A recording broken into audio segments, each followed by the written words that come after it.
എനിക്ക് സമയമായി. എണ്ണക്കുപ്പി, അച്ചാറ്, കായ വറുത്തത് എല്ലാം വെച്ചിട്ടുണ്ട്.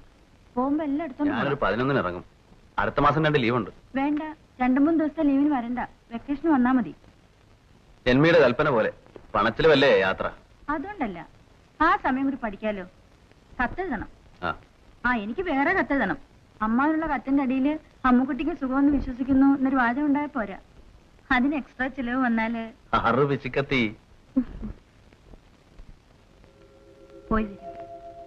കാശിന്റെയും പണത്തിന്റെയും കണക്ക് ഞാൻ തമാശ പറഞ്ഞതാണ്. അവിടെ കഷ്ടപ്പാടുണ്ടാവരുത്. എന്താവശ്യം വന്നാലും എനിക്ക് എഴുതണം. ഞാനുള്ളപ്പം ഒരു ബുദ്ധിമുട്ടും വരരുത്. ഇല്ല, വരില്ല. കത്തെഴുതാം. നിനക്ക് സ്കൂളില്ലേ? 9:30 ആയി. പോവായി. രാജേട്ടന്റെ പെട്ടിയും സാധനങ്ങളും വെക്കായിരുന്നു.